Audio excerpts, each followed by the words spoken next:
दीपक चोपड़ा अपनी पुस्तक synchro destiny में कहते हैं कि एक तितली ऑस्ट्रेलिया के बीच पे अपने पंख फड़फड़ाए और जो एयर में रिपल्स पैदा हों, संभव है किसी दूसरे बीच पे जाकर वो सुनामी पैदा कर दें। इतना इंटरकनेक्टेड वर्ल्ड। और यही तो सुंदरता है कि यहाँ हम अलग तो बांटते ही नहीं, इसीलिए हम जानते हैं हर चीज़ का प्रभाव हर चीज़ पे पड़ रहा है। और इसी को भगवान बुद्ध ने कहा कि एक एक कृत्य तुम्हारे लिए मायने रखता है। तुम एक एक शब्द कैसे उपयोग करते हो, तुम एक एक कदम कैसे चलते हो, उससे पूरा जीवन बदलने वाला है, तुम्हारा ही नहीं सबका।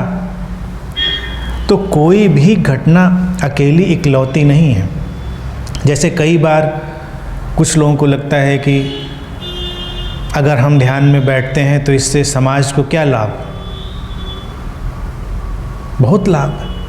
अगर एक व्यक्ति शांति में प्रवेश कर रहा है तो जो तरंगें उठेंगी उनका परिणाम बहुत दूर दूर तक जाएगा, और कहाँ कहाँ तक जाएगा कोई नहीं जानता। तो स्वयं शांत हो जाना सबसे बड़ी समाज सेवा है, क्योंकि हमने शांति की तरंगें पैदा कर दी। और अपने अंदर अशांत रहते हुए हम कितनी भी समाज सेवा करें वो विध्वंस लाने वाली है, क्योंकि तरंगे हम और पैदा कर रहे हैं। दिखाई कुछ और दे रहा है लेकिन वास्तविक तरंग कुछ और है।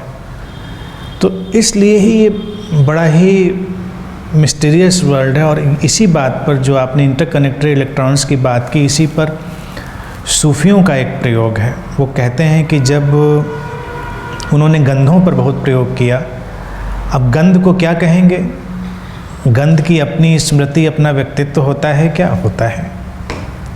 सब गंधें एक जैसी नहीं होती। कुछ गंधें जागी हुई होती हैं, कुछ जागने की यात्रा में होती हैं, अलग अलग हमारी तरह। तो वो कहते हैं कि हर व्यक्ति की अपनी एक खास गंध होती है जो किलोमीटरों तक फैली होती है।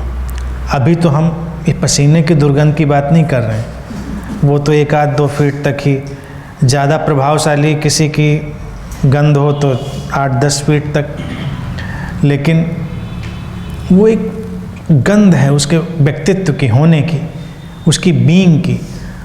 तो सूफी जो सद्गुरु हैं वो हमेशा से जानते हैं, जो सूफी मिस्टिक्स हैं, कि अगर कहीं कोई बुद्ध है, मतलब कोई इनलाइटेंड वन है, तो 5 से 7 किलोमीटर के दायरे में उसकी खुशबू, उसकी सुगंध फैली हुई होती है।